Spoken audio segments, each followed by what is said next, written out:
Oi, pessoal, tudo bom?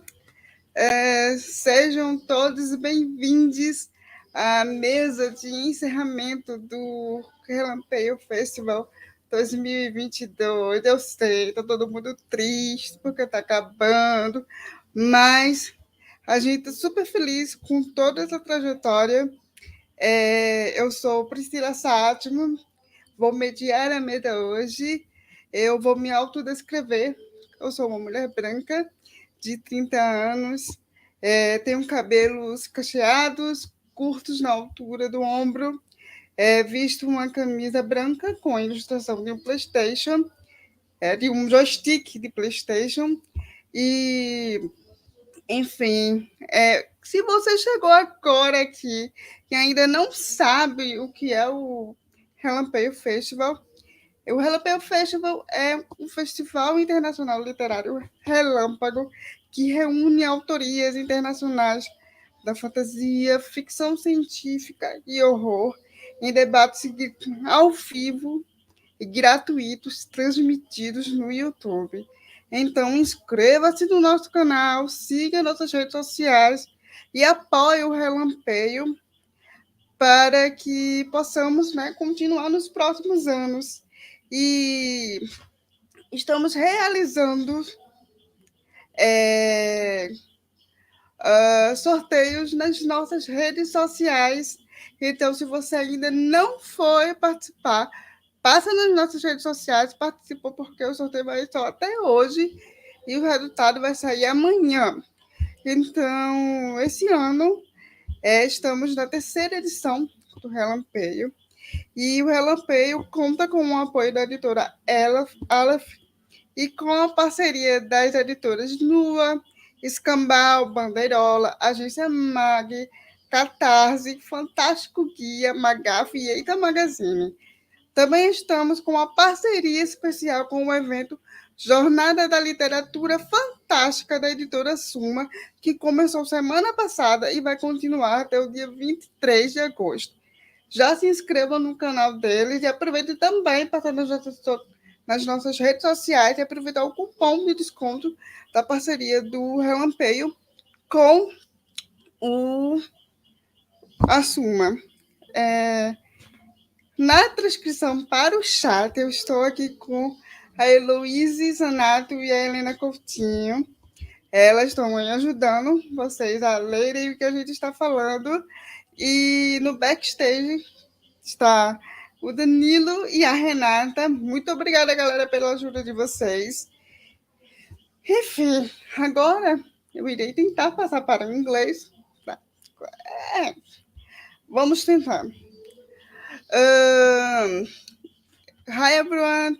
This is the panel about building a better world through science fiction with Charlie J. Andrews, Hailey Kaas, and Kinaya. Hi, girls. Welcome. Please, I want you talk about yourselves and describe yourselves for the audience. Charlie, please.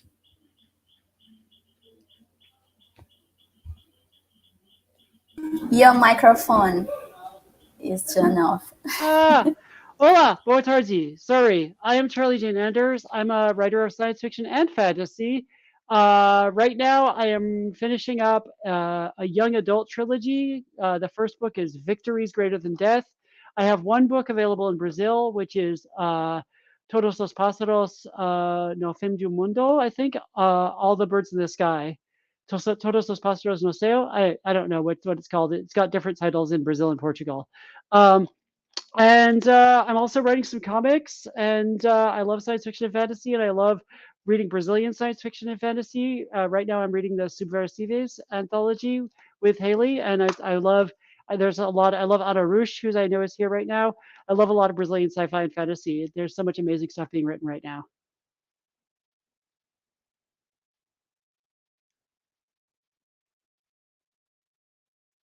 Did I?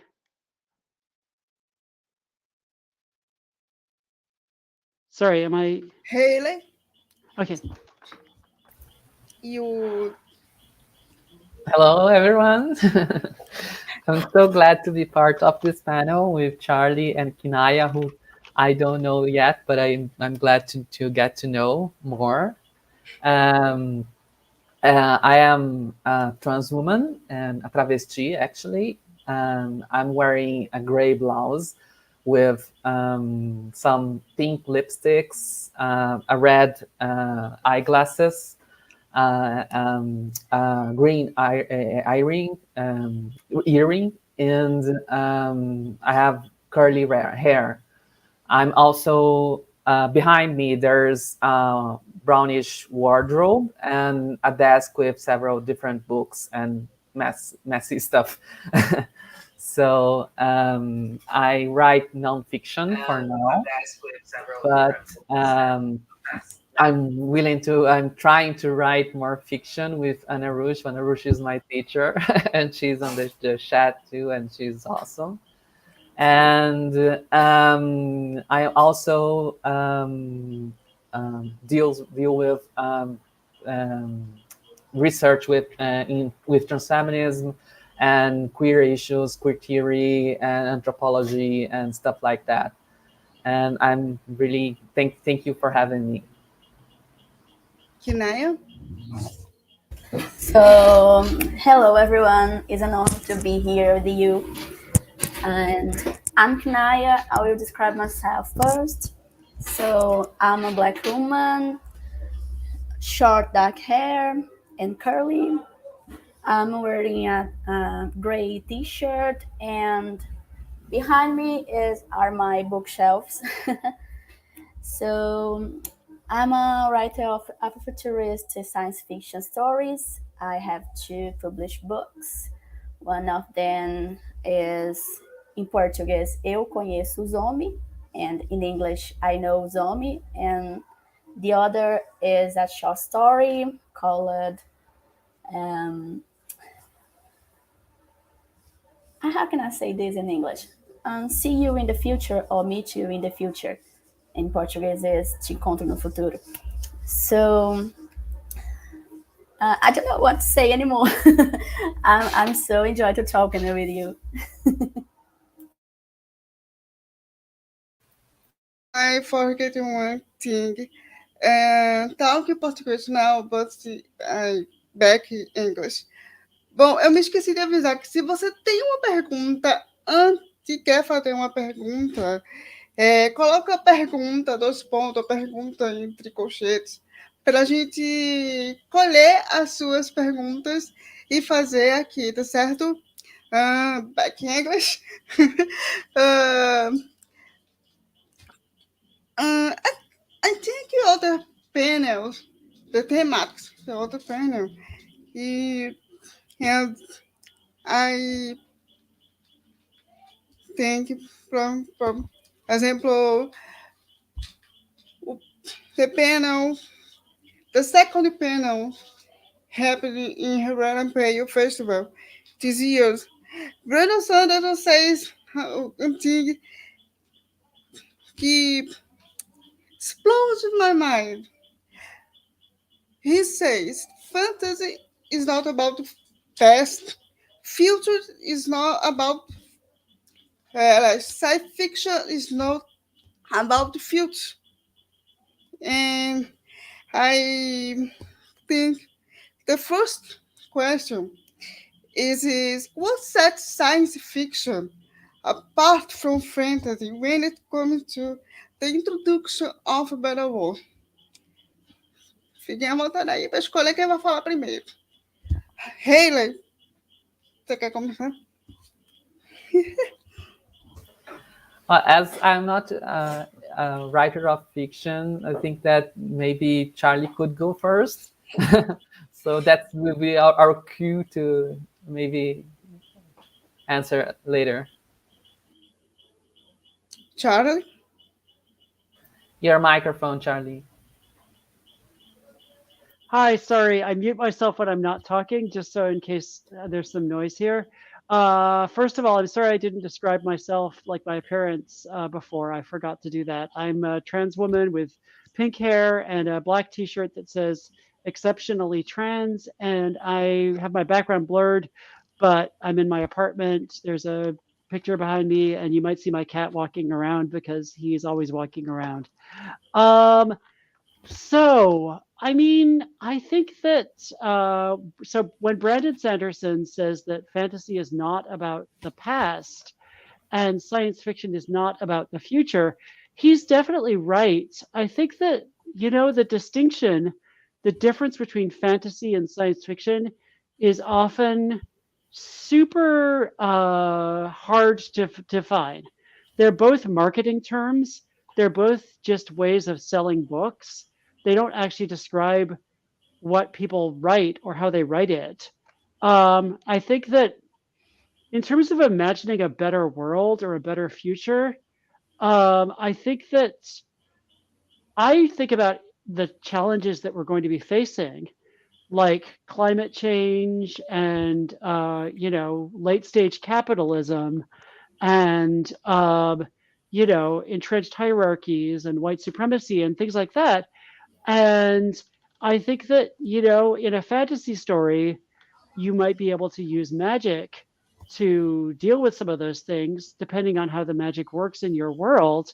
And I've definitely read some urban fantasy stories in which marginalized people are able to use magic to overthrow oppressive systems. But I also think that if you want a story about how we, without access to magic, without being able to cast a spell to fix our problems, how we're going to deal with all of these problems, science fiction is going to give you, possibly, depending on what kind of story it is, it might give you more ideas about like things that we could actually do, to fight back, visions of the future that are based on actual science or based on things that we are already working on.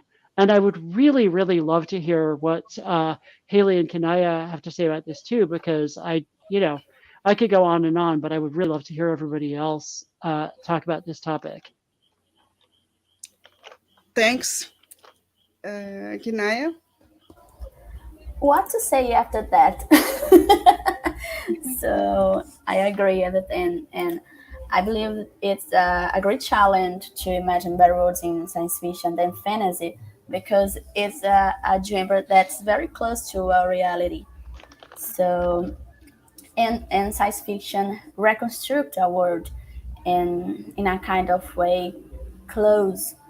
Um, and fantasy is about is freely, is openness to imagine another things with a freedom.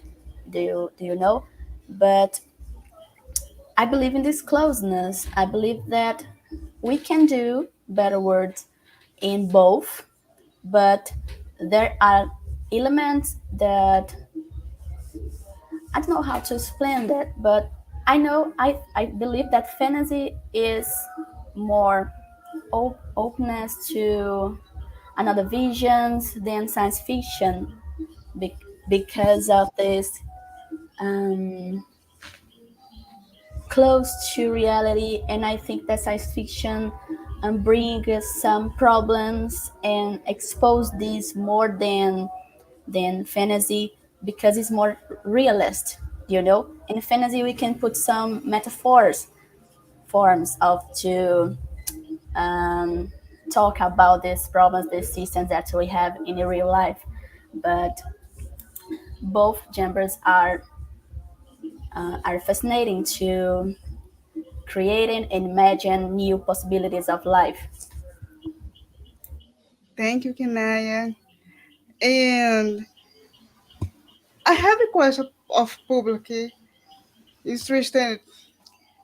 Paulo Vinicius says, is there really a difference between sci-fi and fantasy, or is it just a label? Charlie? I'm sorry, can you repeat the question? I'm sorry, I didn't quite understand. Oh, so is there really a difference between sci-fi and fantasy, or is it just a label? I mean, I think it's just a label. Yeah, I mean, it's so funny. When I wrote my novel, All the Birds in the Sky, Todos os Pájaros no Céu, I can't remember what the title is in Brazil, but I think that's right. It's Uh, you're right. It's that. okay, great. Okay, great. Anyway, when I wrote that novel, I was so nervous. I was so worried about combining science fiction and fantasy. I was like, oh no, I'm going to get in trouble. People are going to be mad because people on the internet were like, oh no, you can't mix science fiction and fantasy. And science fiction has to stay pure and like, you know, realistic or realistic according to science, and fantasy has like there are all these rules. And so I was like really nervous about mixing science fiction and fantasy. And then the book came out and I realized nobody cares. Nobody cares at all. People don't care about like that distinction between science fiction and fantasy. Like if you have a story about somebody walking down the street and a spaceship lands in front of them, or a dragon comes down out of the sky and lands in front of them, it's not exactly the same story. The spaceship and the dragon are going to do different things, but the person could climb onto the dragon and fly away. They could get on board the spaceship and fly away. It's a story about something that's not from our usual world coming to us. And it doesn't entirely matter as much as we think it does, whether it's a spaceship or a dragon. It's the same spirit, I feel like. And really, most speculative fiction kind of plays with both a little bit, I think. I think that it's just about the tropes that you like and the tropes that you want to play with. Really, people, because I love this book. And tá rolando sorteio, hein? Yeah, I love Lawrence, Patricia. Thank you for this book. Thank you so Priscila, much. can I say anything about it? This question? Posso falar negócio sobre isso? De novo a questão? Sobre essa questão. Rapidão, é só uma frase. It's very interesting because in Afrofuturism, we mix the two dramas. And this happened many times. And it's about our ancestrality.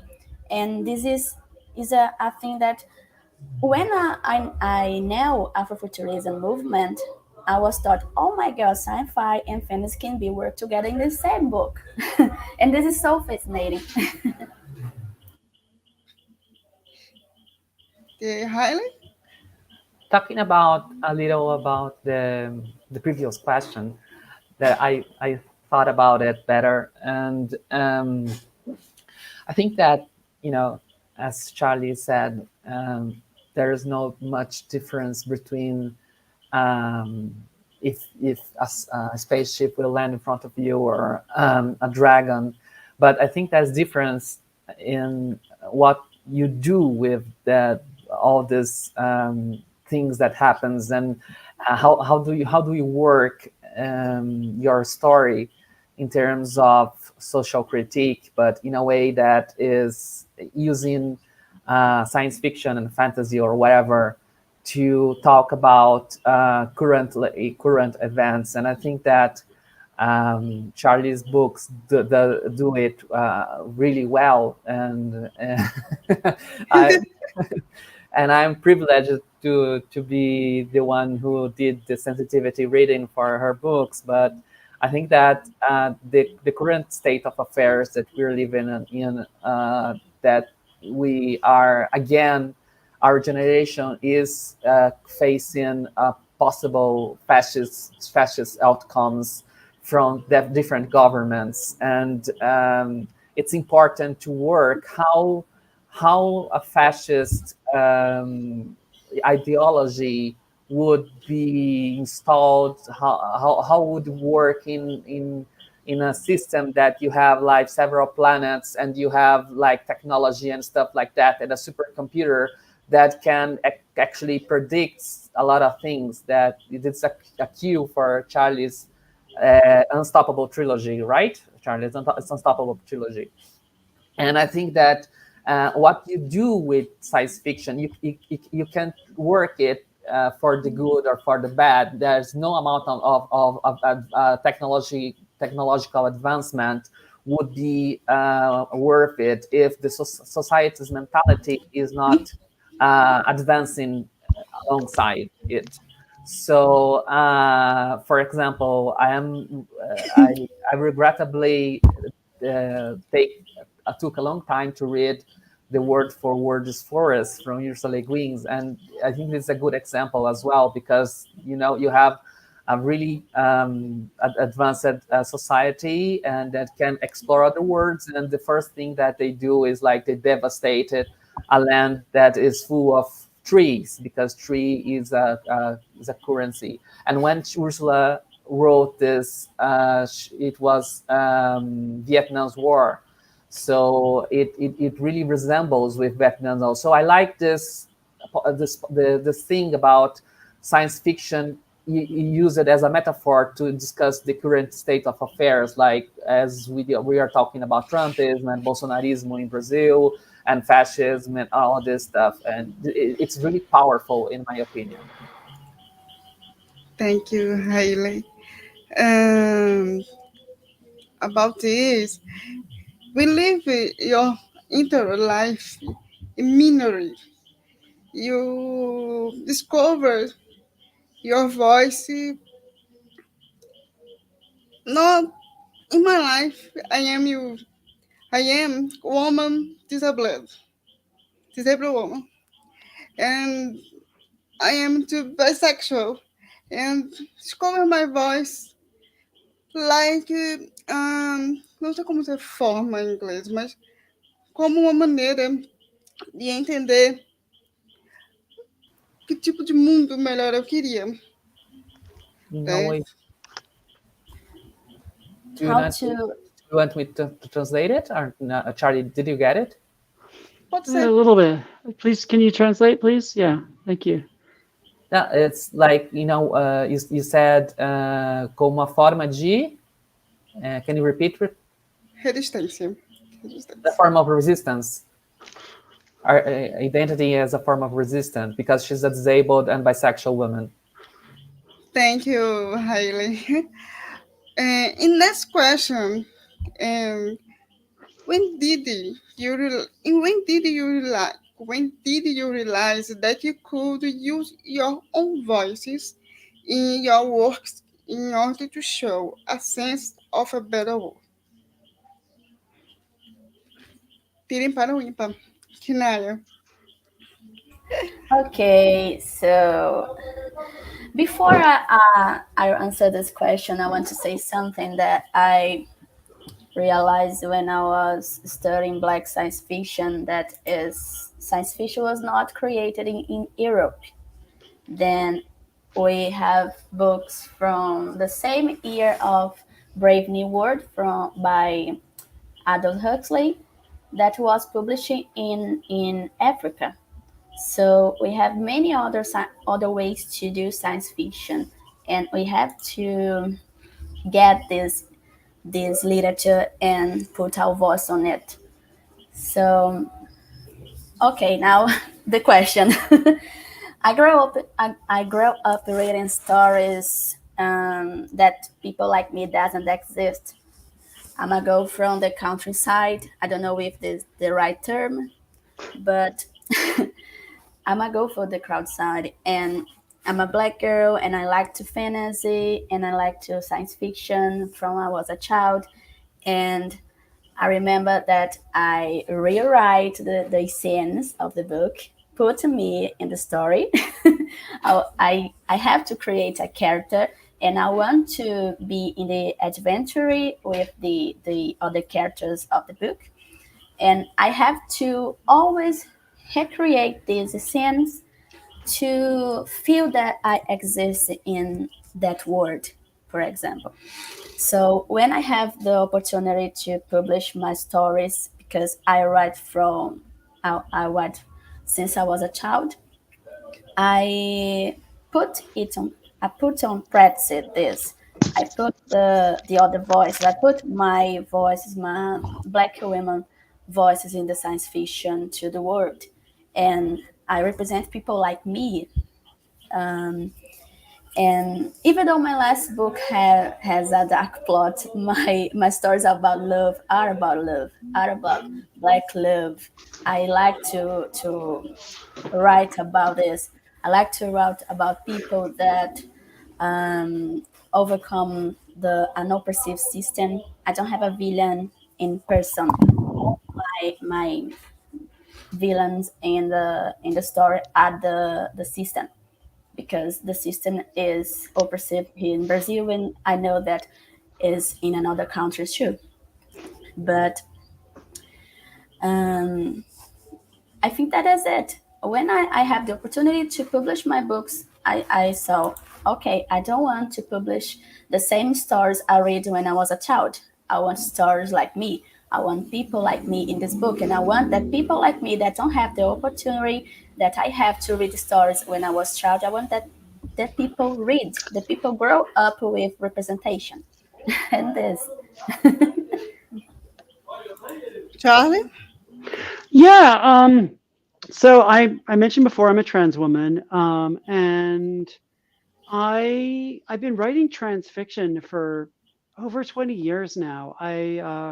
I wrote a bunch of trans fiction in the early 2000s and had a transgender novel that won a Lambda Literary Award back in 2005. Oh my gosh, it's been a while, and I've been writing trans characters forever. But the last 5 years really lit a fire under me in terms of wanting to have more trans representation in my fiction again, and wanting to kind of show heroic trans characters, and show that trans people, because we build such strong communities with each other, and because we've had to deal with so much marginalization and so much just garbage, that we are really resilient, and that our communities are strong. And so it was really important to me to have a lot of trans and non-binary and gender non-conforming representation in those young adult books, the Unstoppable series, which Hailey has been helping me so much with. Hailey basically has been just like a superstar, and is like, those books would not be possible without her help. But also, I've been writing other stuff, including some stuff that's kind of more horror, trying to kind of show the dark side. But also, I've written some stories that are kind of about trans people existing in the future and helping to rebuild after climate change. And that's been really a fun thing to do. And I've been helping to create a trans superhero for Marvel Comics, because I'm like, we need to see trans people out there being awesome and having power. And especially now, it's been just like seeing everything that's been going on. It's been really making me feel like I need to show trans joy and trans community and people supporting each other, in order to feel, like things are, to feel like there's hope, Hailey? Yeah, I think that in the same, I think I'm a little bit quite like Charlie, and except for all the Marvel's books. But I'm also a trans woman, and recently I have been identifying as a travesti also, because I think that it resembles more about my identity and this kind of little non-binary feeling that I think that travesti brings to us. And it has been really important to understand what I have been doing in terms of transfeminism, for example, the website and the project, and how I can talk to all these travesti persons and the trans community in a way that is both respectful and trying to give more information about feminism, about social justice in general, and without, as I said, respectfully, without like negating without denying like their previous their experiences, their lived experiences as trans persons, especially here in Brazil, because we have lots of trans persons, especially travestis, working as sex workers. So it's a different reality, and it's really it has been a challenge for me to not doing a shallow work, to just talking about let's all be feminists and etc.,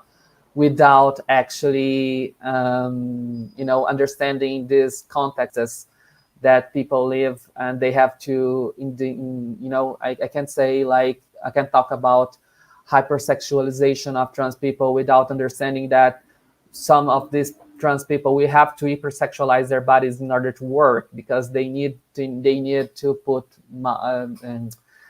food in their mouths. So it's difficult. It's how to empower. Yes, Priscilla is back. How to empower these women without being without in the same way, that in the same time respecting them. It's more like that, because my experience is not an universal experience. Actually, quite the contrary, because I am a middle-class trans woman, and I have access to higher education, and this all these things. Although I'm a fat trans woman, which is not really common, but I am a middle class, and in our country, it's unfortunately under this government, it has been really difficult, and because Brazil has been back to the starvation map. I don't know how the term for it in English, but it's like the people are starving and to death, and there's any national esqueci como é que fala, ONU. There's a map from the United Nations, and the United Nations has put again Brazil's in this starvation map, and I think that this is really important to deal with when we talk about trans people here in Brazil. It's not just about my experience, but experience of other people who don't have everything that I have. Sorry. Thank you. I have a question, public, for Charlie and Hailey. Did you, Eloise, know about the term travesty previous to the book? How? And Hailey, what elements did you decide to include in the story research for Elsa? Yeah, I love that question. Thank you so much, Lucy. So I live in San Francisco, here in California, and there is a very large Latina trans community here. And we used to have a bar that I could walk to called Esta Noche, which was the Latin. It was like gay bar, but also really a trans bar. There were a lot of trans people who hung out there, and it was like the best. It was the main way that I got to know Latina trans women and people who were in that community, and talking to people from various parts of Latin America. I did learn a lot about travesti culture, but when it came time to write this book, I have this thing where all these kids are coming from all parts of the world, because it's important to me that when you have humans being represented to, in outer space, that it's not just people from America, from the United States of America. It's not just people from Europe, it's people from everywhere. And so, and I just, the more I learned about travesti culture in Brazil, the more excited I was. And when I started talking to Hailey, I just, I just thought it was such a rich and beautiful culture. And I watching videos of people like Linda Quebrada and Lyrica Eos Caramelos and a bunch of other amazing travesti performers and artists. I was just like super, I thought it was a wonderful way of being trans. And my therapist at the time had spent some time in Brazil, and she had gone to Brazil and had talked to people about it. And she was like, "You have to be careful. People do not like the same terms in Brazil that they like in America, in the United States of America.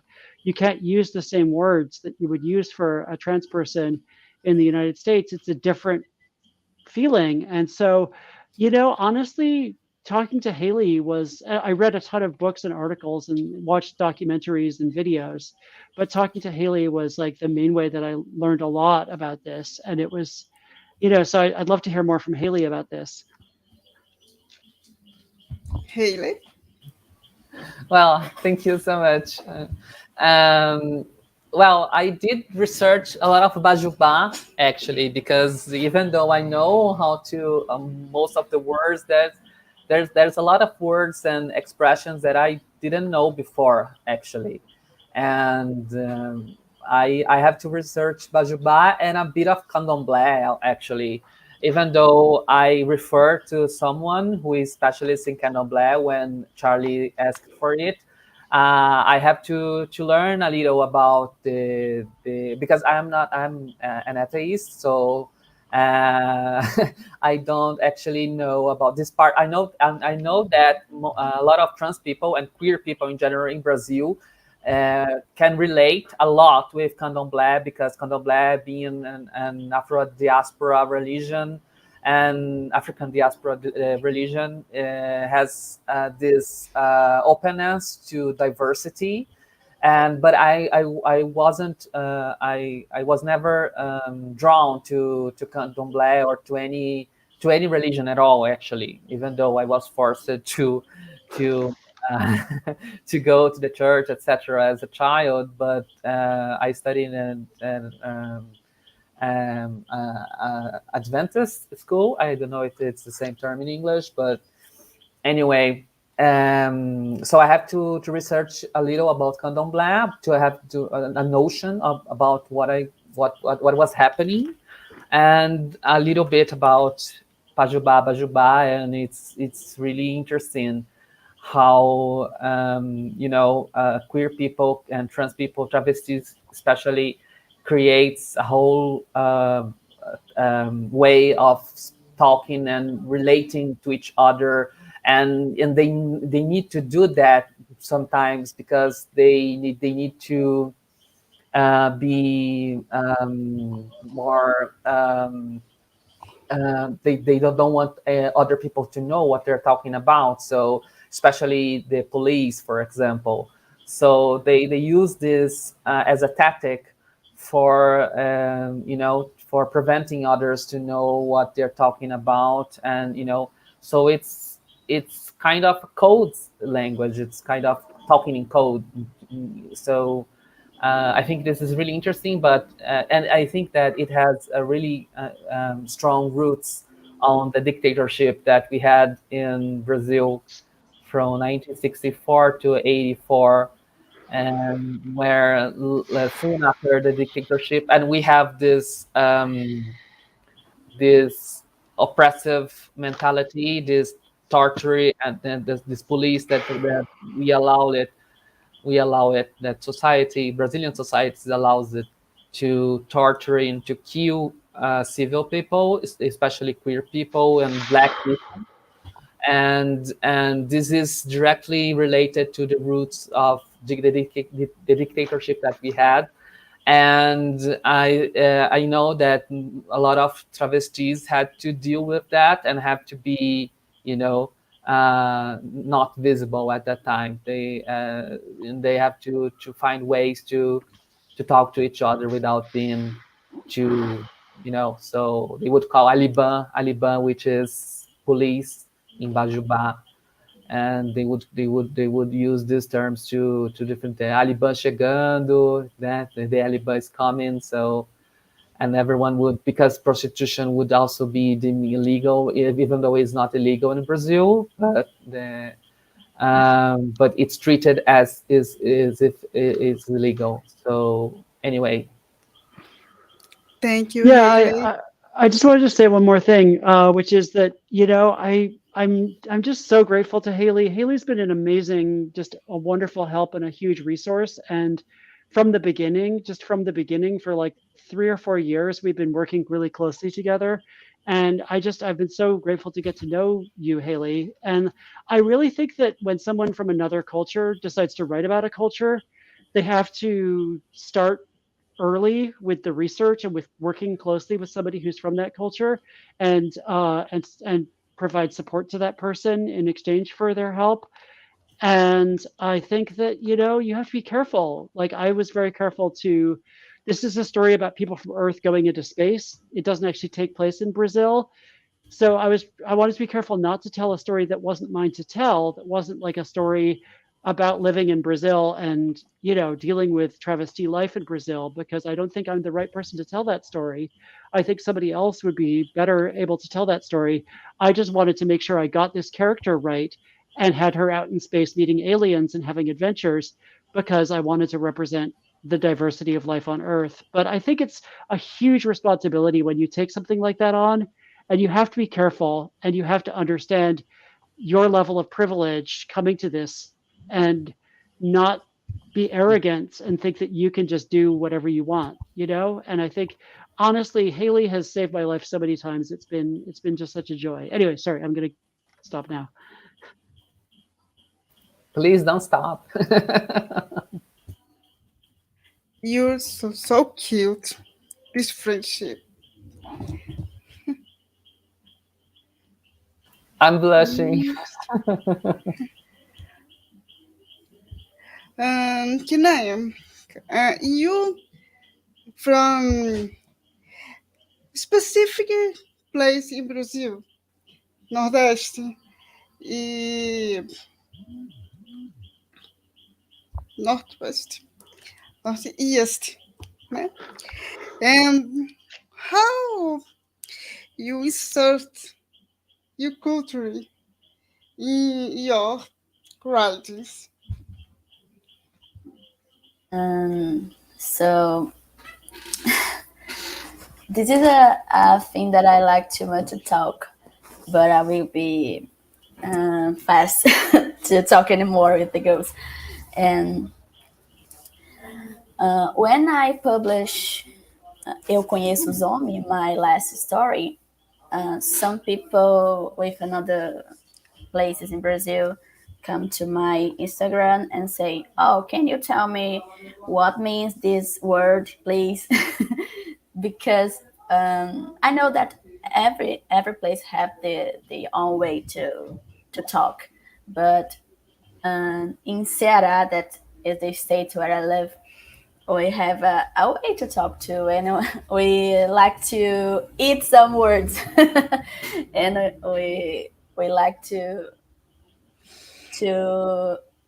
talk really, really fast too. And the book have this feeling. So the story is very fast. The narrative is fast. And if you are a Cearense people, you will read this in a day, for example, because I write like a talk. But it was a challenge for me because I was afraid. Yes, I have identity, and I love to be how can I say no destino in English? I never search and look for about it, but I love to be here. I love to be a no destino woman, and I was feeling about the Jude, for example. I was thinking about how people will receive my story, for example, because sometimes it's not common to people from the other place.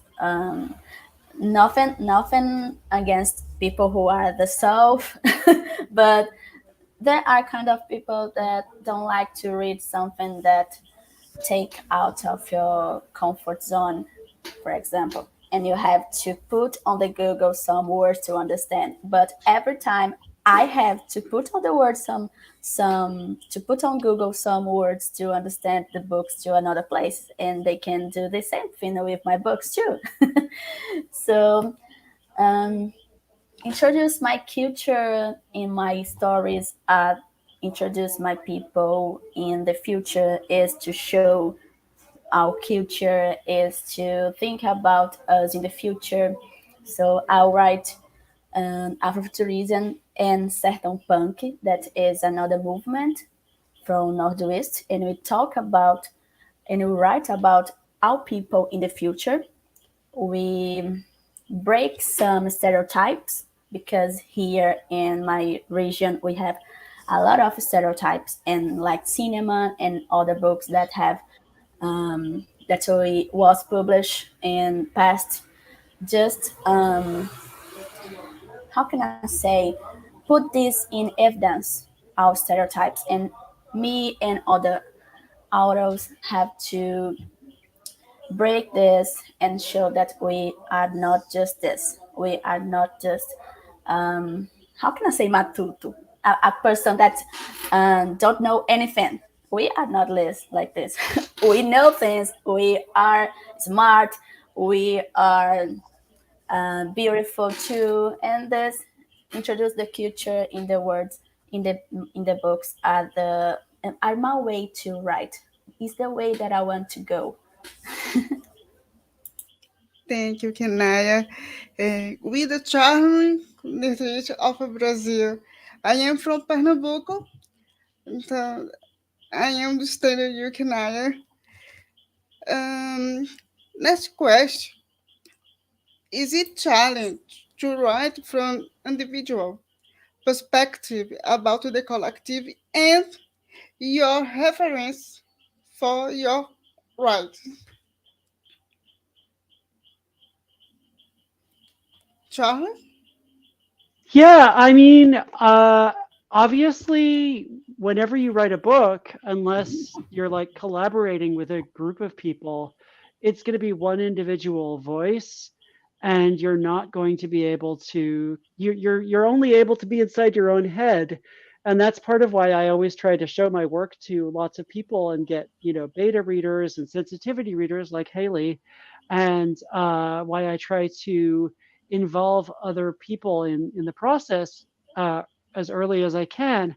But I actually think I think it's really important to write about community, and it's really important to write about how communities can come together and can save us and to save themselves and can make the world better, make the world more sustainable and more fair and more, more nurturing to human beings and to other creatures.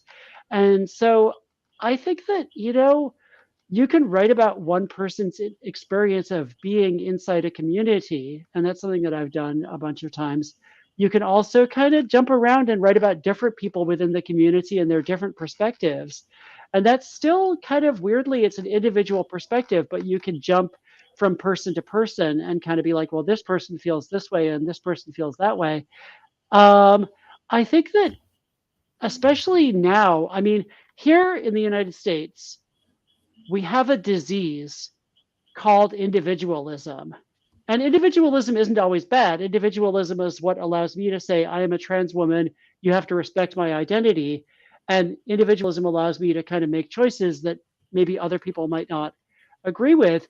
But we have a problem with the idea that we don't have responsibility for anybody else and that we don't have to care about anybody else but ourselves. And, our whole capitalist system is built on this. And I think that one of the most important things we can do in stories now is show how communities are what matter and how we are always connected to other people, even if we don't think we are.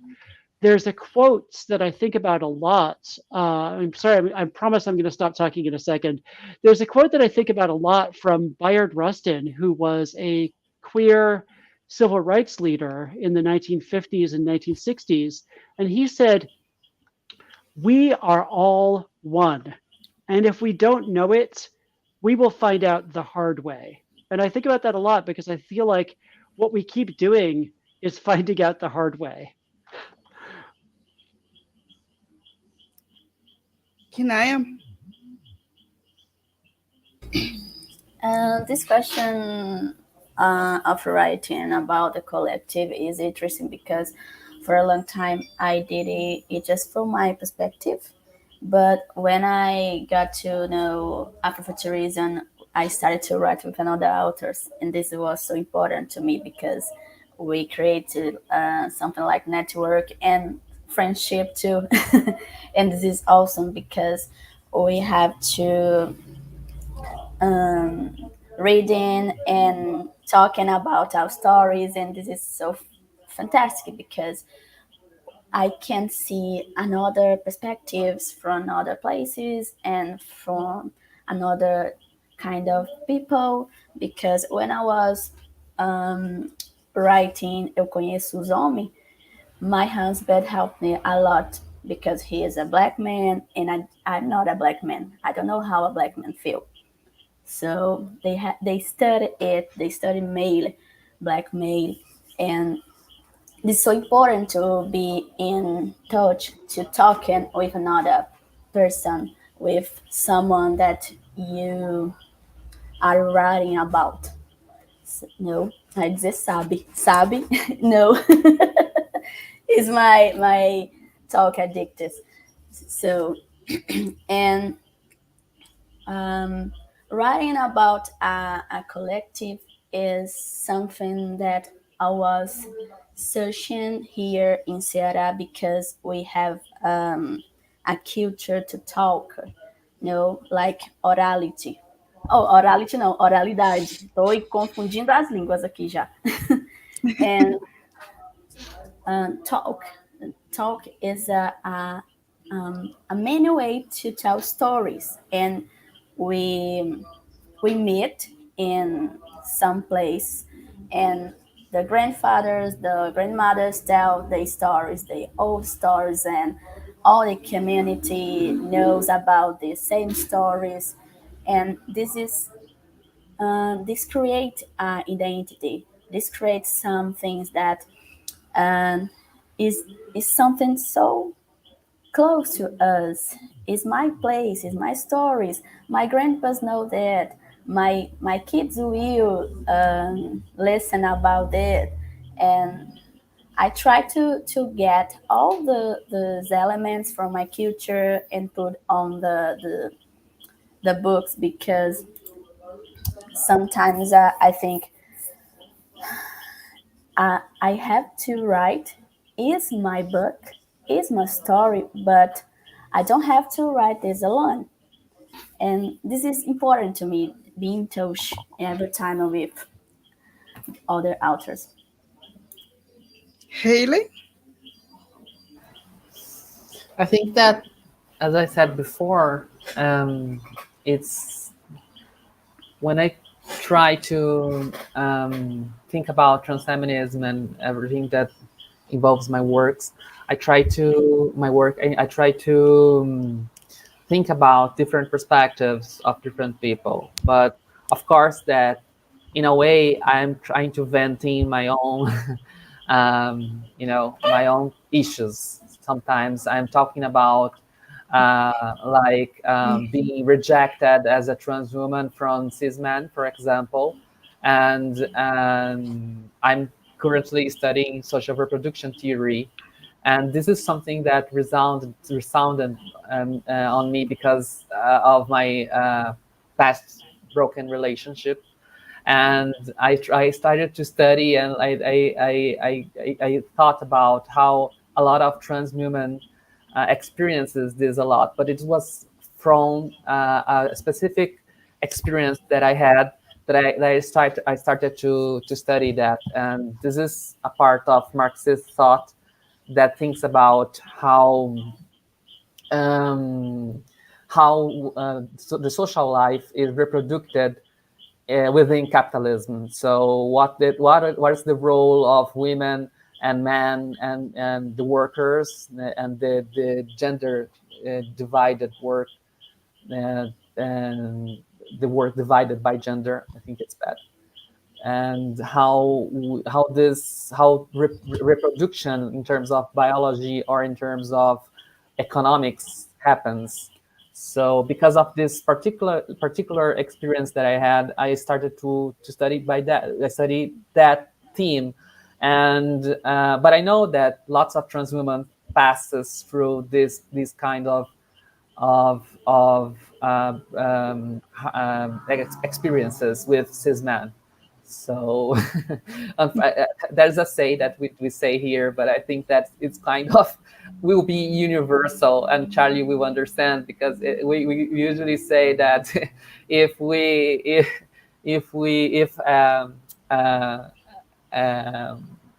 we have to choose, if we had to choose, we wouldn't be liking men, because we don't we don't want to like men. It's compulsory. Because man is a tragedy. So I am bisexual, so I have the opportunity to like women as well. Thank God. But I think about all those straight women who don't have the opportunity to choose. And anyways, but I try to think about different perspectives, but it's inevitable that I will bring my own perspective and my own pains and my own experience as a trans woman, because I'm not a monolith. I'm not isolated from the world. I've experienced the world, and as I experience the world, I have my issues. I have my problems, and but I think that the key to always have like an open mind to other issues, because there will be issues that don't affect you, is to always be talking to other people, and to do like Charlie has done. She went to the Latin bar pub, and she discovered travestis, and then she started to research it, and it's really interesting how she came to get in touch with another culture, and she likes it. She enough to put on her books, and Elsa has a very important role in all of her books. So I would say that we Brazilians are very well represented in Charlie's trilogy. Thank you, Hailey. Yes, I believe write books not about making this alone. Is community. I am so blessed for founding my community right into it, talk about writing in ideas, genres, literary. So, concordo, concordo plenamente com vocês. This next question is fun because today I have the panel about Futurecast, and the panelists talk about the Futurecast are observation present for prevision future. So the question I say, can this you better work presented by your work generated in your problems through the solutions they offer? Is a cycle? Charlie? Yeah, I mean, one thing that people always say is that, a utopia for one person is not going to be a utopia for everybody, and that you're never going to find a world that's like everybody's going to think is a perfect world. I think, I mean, I've been really drawn to some of these ideas, like, I guess, hope punk, which is a thing that people have been talking about a lot here, and other kinds of ideas about basically, like, not so much showing, oh, we fixed everything, oh, everything's all perfect now, but showing the kind of the struggle, and showing, and solar punk is also kind of another thing that's like that, where it's like we show that we have to keep working, and it's never gonna stop. We're never gonna just be like, oh yeah, it's all better now. We're just gonna have to keep struggling and working, but we can we can do better than we are doing now. And we can't let the fact that we can never make things perfect keep us from continuing to work to make things better. And, like I said before, I've written some fiction about trans people rebuilding after climate change. And part of that is about like how it's going to be hard. It's going to be hard. We won't necessarily have the same stuff that we have now, but we're going to keep working to make a better society and to create something more sustainable. And there's going to be huge setbacks and huge challenges, but we're going to stick together and try to make something that can actually work. I think that's the best you can do. Kinaya? So, I've been written a lot about problems that I believe we wish to have in the future, because I agree with Charlie, and I think that all the problems will be created by the advancement of technology.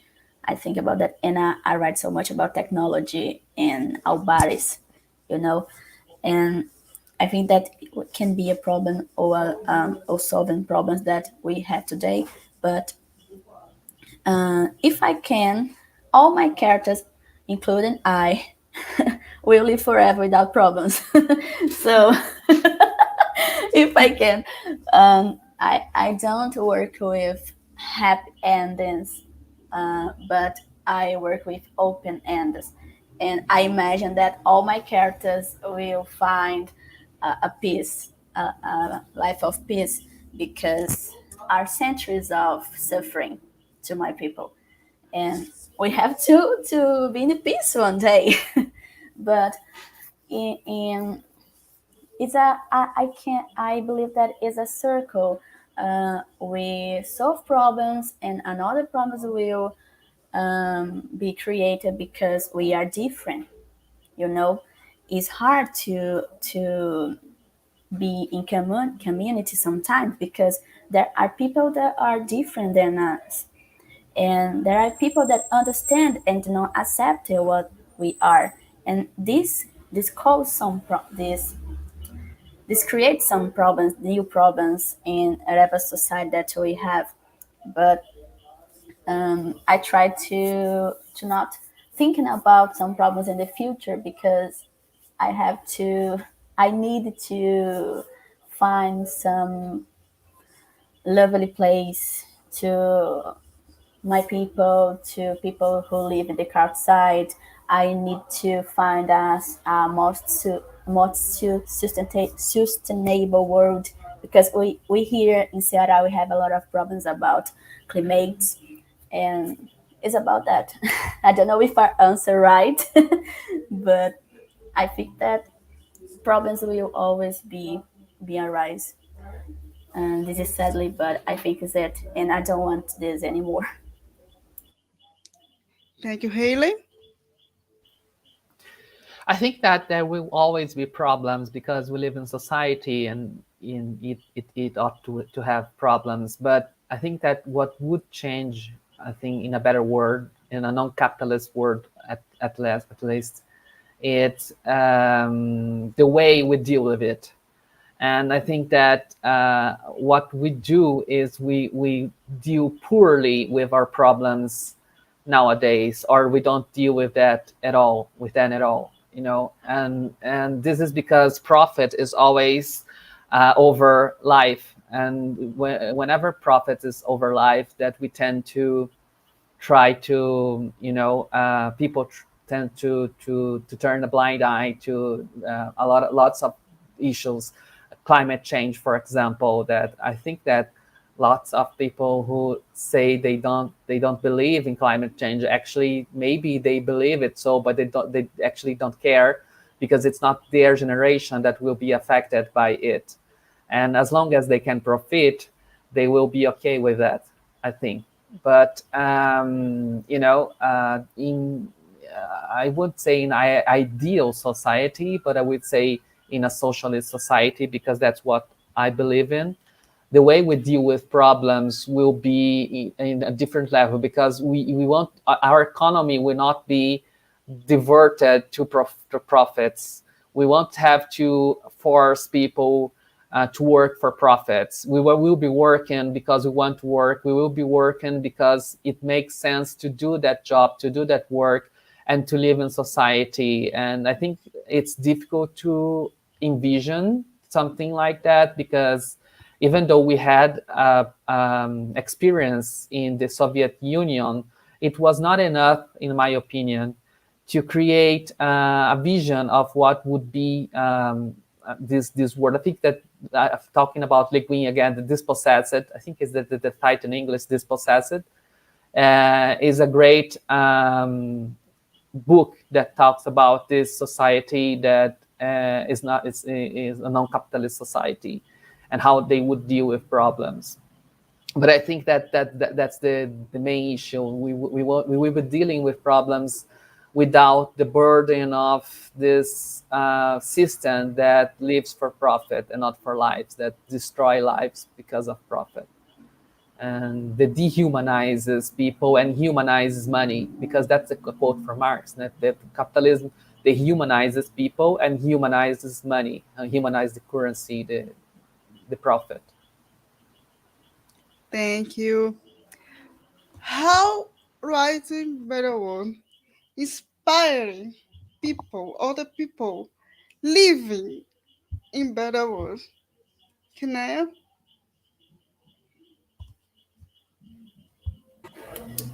So, can you repeat the question, please?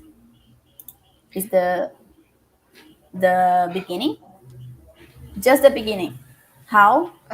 How writing better world inspiring? Okay. So, I think that this is my essence of life, because I write better words to the people thought better words too with me. And I think that science fiction and fantasy too can be a genre that fit in it so much, because we can do anything with these genres. And I think that create a better world is a feeling that we have to pass to go for it, okay? And for me, better worlds and better stars have to be in contact with the culture and with people like me or not, I don't know. And I think I said a better word for me is a better word to my people, is a better word for everyone, for everyone who wants to live in freedom, because sometimes we can walk down free, for example, because we have afraid what police will do with us, and we can love with freedom. And do better words in my stories is imagine to better word in real life. Hailey? I think that my previous response actually answered this one. And for me, I'm a socialist, so I think about word and in a world that is not driven by profit. So I think that all problems that we have, like corruption, for example, and for the police, like what Kinaya said about being able to go out without being beaten by the police, being targeted by police.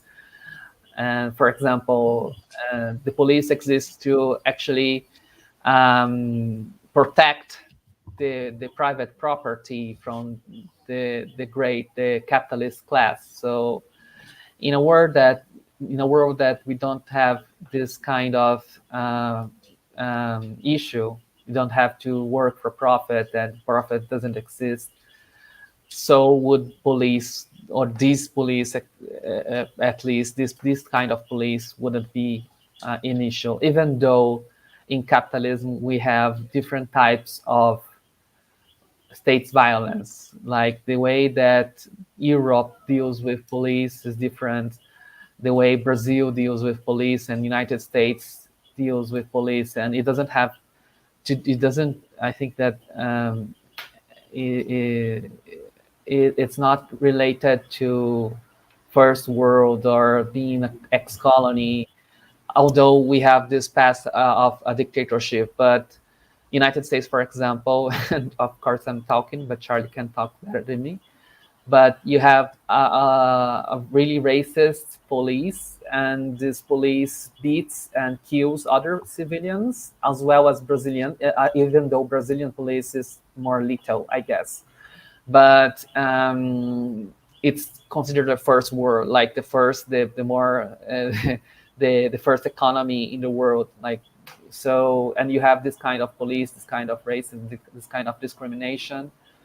And in other countries that are not really the same, you have a less lethal police, for example. So I think that, again, as I said, I want to emphasize this point that in a world that's not driven by profit, the solutions that we would have to our problems would be different, and we would not be talking about most of the things that we have to talk today, like fascism, etc., because we wouldn't have this kind of problems. But anyway, this is my utopia.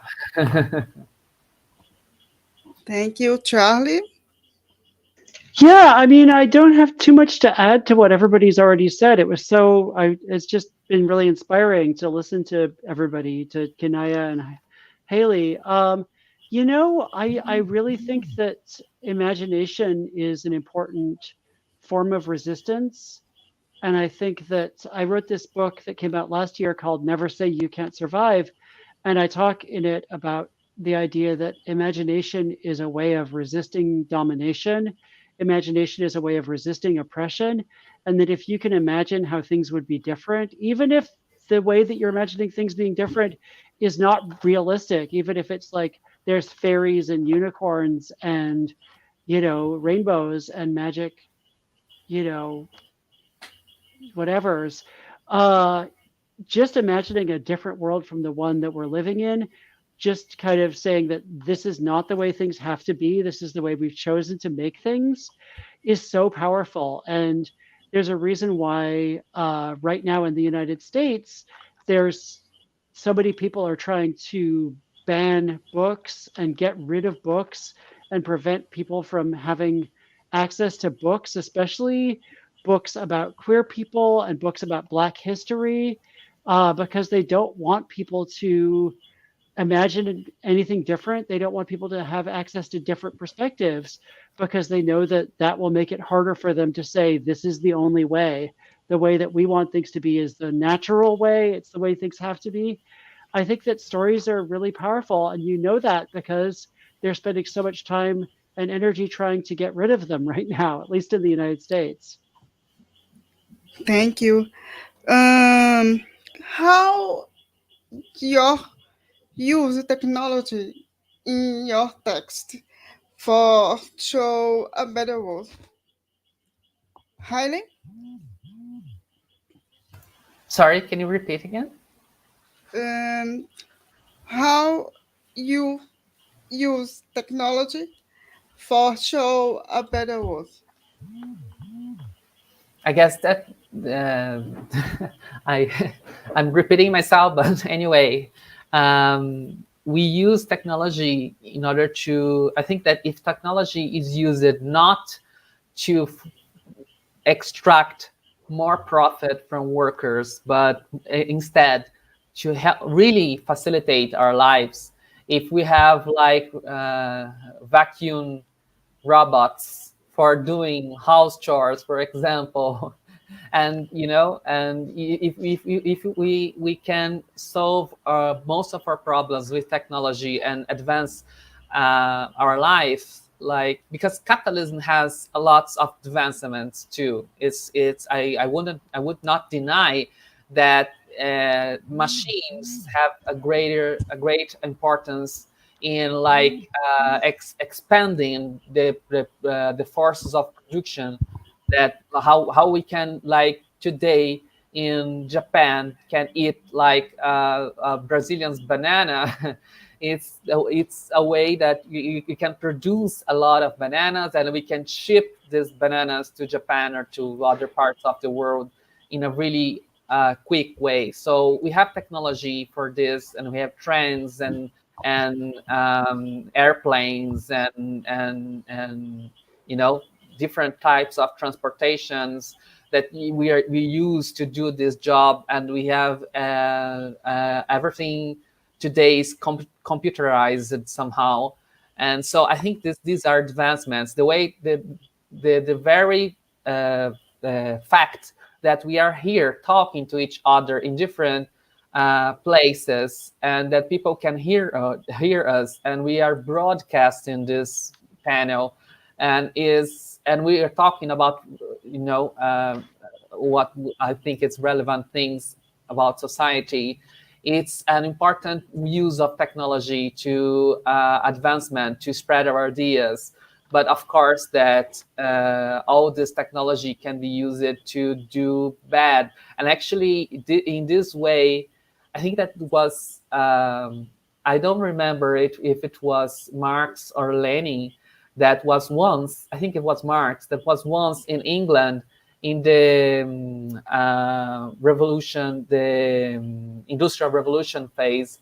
And he was mesmerized by how the construction workers were building buildings, and he talked about, what about if this wasn't capitalism? If in capitalism we have this potential to build things, to construct a lot of things and machines and all this technology. Imagine without capitalism, how our horizons, how our potentials would be expanded if we don't have to do this for profit. If my creativity, and I'm talking about also as authors too, because our creativity is not subjugated to profit, that to selling books sometimes, that we have to do adjustments, or we have to think about our next bill.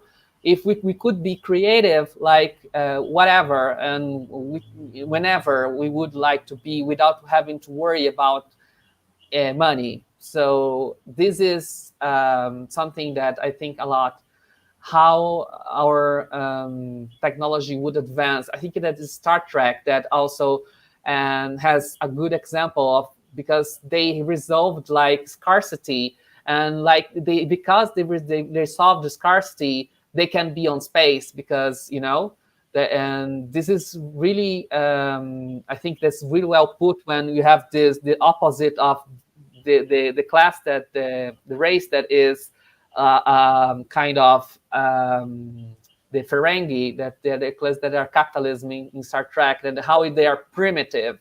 So capitalism is primitive compared to how the wonders of how we could like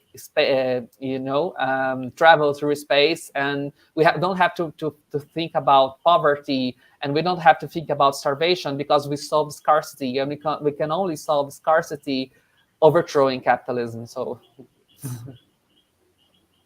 Charlie? Yeah, I mean, I love everything Hailey just said. I think that, obviously, like what Kinaya was saying earlier about how technological advancement can have really terrible effects.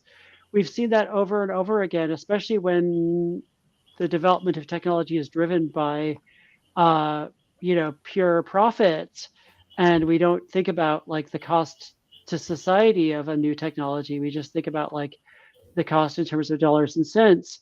I feel like, I guess I want to say two things. One is that I have always felt, as a science fiction writer, that I want to talk about social change as much as technological change. I think that technological change without social change often leads to things just getting worse and worse in some ways, because we, like Hailey said, it depends how you use it. It depends, like any technology can be good or bad. I mean, obviously, some weapons I think are mostly bad, but I think technology can be used for positive or negative purposes. And I think that if you can show social change alongside technological change, then you can kind of you can think more deeply about how the technology changes our society, but also how our society might improve and use technology more wisely. But I also think, one of the things I've been really enjoying about these young adult books, the Unstoppable series, is kind of thinking about some technologies that might make us understand each other better. And like, so I have, like, just like in Star Trek, just like in some other sci-fi, adventures, there's a universal translator. There's a translator that allows anybody to understand anybody else. And one of the things I decided is that translator makes it so you always know someone's correct pronouns when you meet them, and you can't use the wrong pronoun for anybody. And that was like a thing that I thought was like kind of hopeful and utopian. And like, this is that's one aspect of that technology that is just good. And I think that's like Hailey said, the fact that we can watch each other on YouTube and kind of have this panel in different countries is a sign of technology bringing us together. I think technology that allows us to understand each other better is often some of the most important technology we can develop. And it's only bad when people decide to twist that into something that makes us, understand each other less, because it makes us get into fights that are not even real fights. And that's, some social media companies really try to make us, fight each other because that's how they make their profit. Thank you, Kinaya. So I like to think of technology not just the part of high tech, but for example, ancestral technologies, earth technologies, ground technology. How can we learn to care of the earth, get care about the ground or water to transform our world more sustainable, and we transform this place in a place that people can have water all year round, because here in Ceará there are people that don't have water all the year, and this is a problem, a real problem, and the technology can't help this. And we have to thinking about it. We have to think how technology can help us and not just to have gain on this. And I have not noticed that the authors of Saatmam thinking about this a lot. And it's not, I think that is not only that solar punk is a pillar of the movement, but because this is something that has been present for many years in our daily lives. And I put technologies in my stories in a way that it can help or not some people, because we have climax, we have the plot that can happen bad things, but in the end we have to solve this problem. But I believe that technology can help us so much, but like Hailey said before about capitalism and another system, oppressive systems, we know that technology is a way to use our bodies. And in my last book, Eu Conheço os Homens, I put some like that. And the rich people use technology to change our bodies, to change black people bodies, and transform it in machine to work for them. And the stories is about it. Is about people that don't want their bodies be modified by the others. They want their bodies be like free to live their lives and do anything. And I know that is a problem. Technology is a problem, but technology can help a lot of people that is suffering climate issues and other situations in their lives. Thank you, Kinaya. So, like Maria Freitas says, destroy the capitalism. And I see technology and how life because so much people with disability live for technology. And last question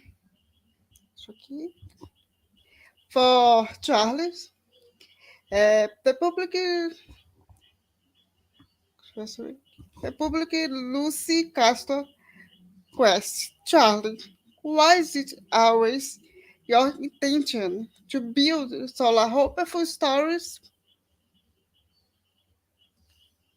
Yeah, I mean, I feel like it's really the last like 6 or 7 years that I've gotten more interested in writing about climate change and about sustainability and about, eco-futurism and climate futurism. And, it's been because I've seen the problems of climate change get worse and worse. And I think that, I don't really think that it's super useful or helpful to just fall into despair and to just say, we are doomed. There's nothing we can do. That's easy. It's easy to say, oh, there's nothing we can do. We're doomed. We might as well just, go to the beach or whatever, or not get to work. I think that the hard part is saying we can do stuff, but it's going to be really hard.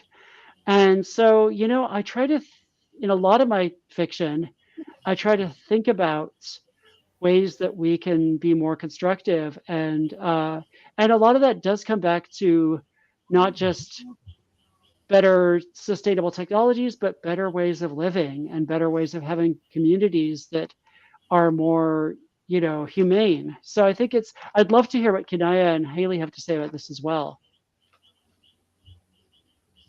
Thank you, Charlie. Now, talk about your project and where can people find you on social media, please? Hailey? Well, my current project is the transfeminismo site, www.transfeminismo.com, that you can find texts about transfeminism. And we are actually will trying to turn it into a magazine. So, vem aí. Maybe. Vem aí. Fiquem atentos ao financiamento.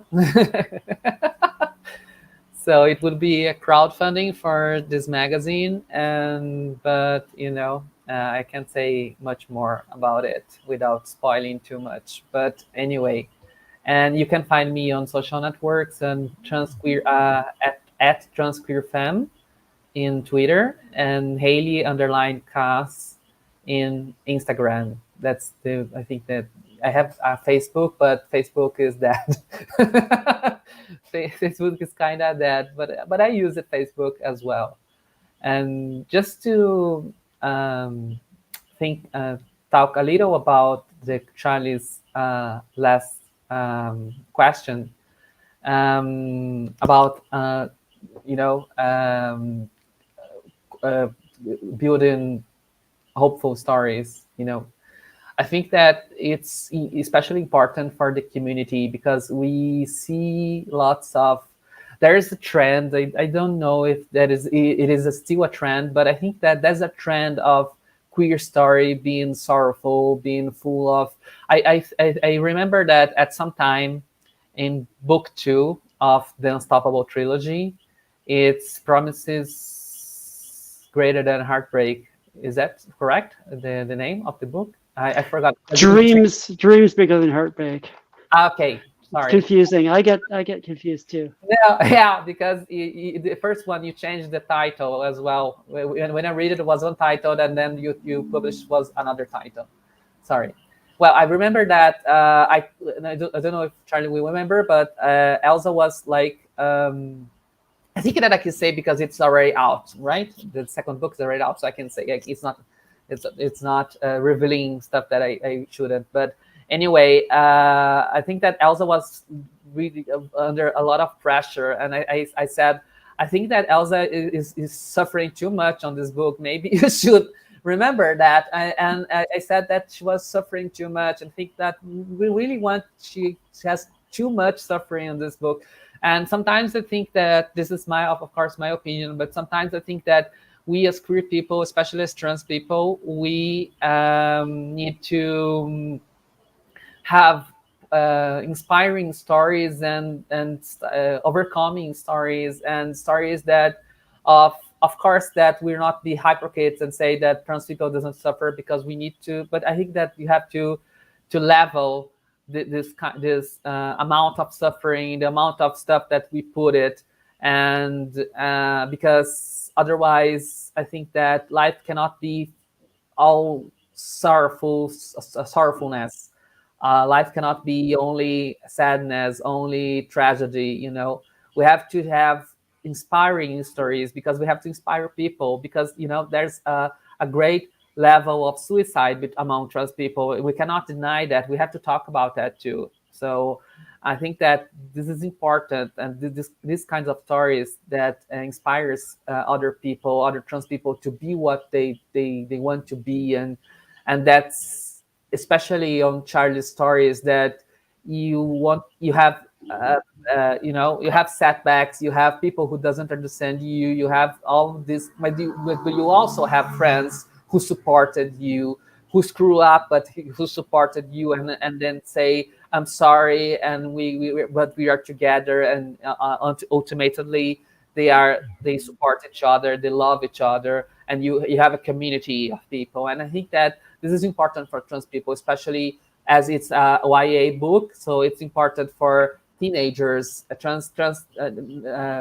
the trans youth that are starting to realize themselves soon, and they feel that they are alone. But these books, they show that you are not alone, because other people have passed through that experience as well, and they build strong communities, they build strong relationships and friends, and etc. So you are not alone, but you will build your community, you build your friends network, etc. So, but sorry, I'm talking too much. Thank you, Hailey. Charlie? Yeah, so it's just kind of what we're working on. Well, I feel like I don't have to say anything more about the Unstoppable trilogy, because I'm so grateful to Hailey for saying such wonderful things about it, and for really being, indispensable in making it so much better. And like, I loved everything Hailey just said. But yeah, I'm finishing up the Unstoppable trilogy. I hope it comes out in Brazil someday. I really hope Hailey gets to translate it into Portuguese. I've said over and over again to my the people who handle my overseas translations, please hire Hailey to translate this book. She knows it better than anybody. So fingers crossed. If there's any publishers out there, that I would love for that to happen. And then I'm doing these comic books for Marvel about this trans superhero. And you can find me on Instagram as Charlie Jane Anders. You can find me on Twitter as Charlie Jane, and you can find me on TikTok as Charlie Jane Anders. Thank you, Charlie. Kinaya? So I'm working on a new story in the same universe of Eu Conheço os Homens, but now it's another story. It's a new thing. And you can find me on Instagram as Afrofuturista Cearense. And I have a site. I have a how can I say site in English? Because we use this word, website. We use this word so common here in Brazil. Website kinayaconteúdos.com. And I think I don't have any social medias. I'm on Twitter, but I don't use Twitter. I don't use Facebook, and it's just on Instagram. Thank you, Kinaya. Well, finally end Relampeio 2022. Thank you, girls, for the panel. Amazing talk for you. I am honored. Charlie, I love you. Hailey, you are iconic.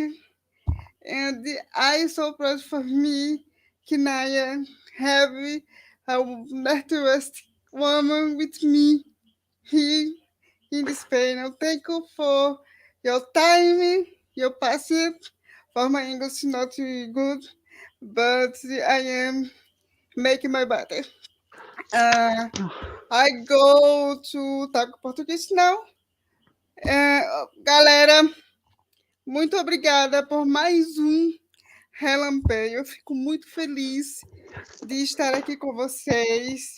E obrigada por toda a interação desses dias. Lembramos que está no chat aí a nossa confraternização. Então, quem quiser aparecer, apareça. Vai ser muito bem-vindo. E bem-vindo, bem-vindo e bem-vinde, porque é para todos. E